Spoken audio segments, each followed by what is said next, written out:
રાજકોટમાં ફરી એકવાર ગેરકાયદેસર બાંધકામ અને દબાણની રાજનીતિનો વિવાદ છે તે સામે આવ્યો છે। અગાઉ કોંગ્રેસ દ્વારા મેયરના પતિ દ્વારા જે ગેરકાયદેસર બાંધકામ થયું હતું તેના મુદ્દાને ઉજાગર કરવામાં આવ્યો હતો, તેને લઈને વિરોધ કરવામાં આવ્યો હતો અને હવે એક સામાજિક કાર્યકર દ્વારા આ મુદ્દાને ઉઠાવવામાં આવ્યો છે। શું કહ્યું છે તેમણે આ વિડીયોમાં જોઈએ।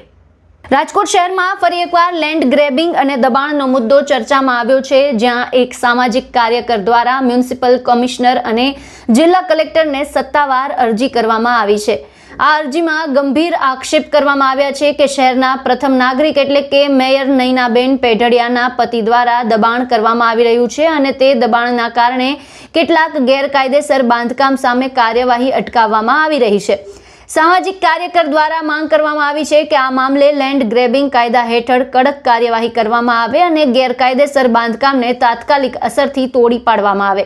આ મામલે મુકુંદ રાવલ કે જે સામાજિક કાર્યકર છે તેને તીખી પ્રતિક્રિયા પણ આપી છે। તેમણે કહ્યું છે કે શહેરમાં ડબલ સ્ટાન્ડર્ડ અપનાવવામાં આવી રહ્યા છે, જ્યાં મોટા લોકો સામે કાર્યવાહી નથી થતી, જ્યારે સામાન્ય વિસ્તારમાં તાત્કાલિક ડિમોલિશન કરવામાં આવે છે। તરીકે જે રાજકોટના પ્રથમ નાગરિક અને મેયર ગણાતા શ્રી નયનાબેન પેઢિયા દ્વારા જે 1997થી સરકારી મીડિયા દ્વારા મેં સાંભળેલું હતું કે એની સરકારી જમીન ઉપર જે દબાણ કરેલું હતું, 3 વાર કેસ અગાઉ હારી ચૂકેલ હતા, છતાં બી ત્યાં કોઈની મંજૂરી વગર બાંધકામ ચાલુ કરેલું હતું। એ બાબતે મેં કલેક્ટર અને મ્યુનિસિપાલિટી કમિશનરને લેન્ડ ગ્રેબિંગ 345 અને 260, 267 અને 329 ગંભીર ગુના હેઠળ ગુનો દાખલ કરવા માટેની મેં અરજી કરેલી છે। આ બાબતે મેં વારંવાર મારી સોસાયટીમાં બી અનલીગલ બાંધકામ એની વારંવાર રજૂઆત કરેલું હોવા છતાં બી કોઈ અધિકારી દ્વારા કોઈ પણ એક્શન કોઈ પણ જાતના દબાણ હેઠળ લેતા નથી। જ્યારે અમારી સોસાયટીમાં ધારાસભ્યો દ્વારા લેટર પણ લખાઈ જાય ભલામણના, તો મારું કહેવાનું એમ છે કે જંગલેશ્વરમાં આ ધારાસભ્યો ક્યાં ગયા હતા?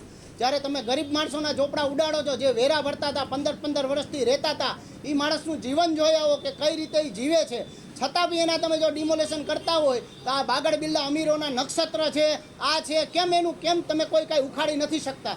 શું કામ તમે બોલી નથી શકતા? ત્યાં કેમ તમે ત્યાં દબાણમાં છો? શું કામ તમે વારંવાર નોટિસ આપ્યા છતાં બી એક્શન નથી લેતા?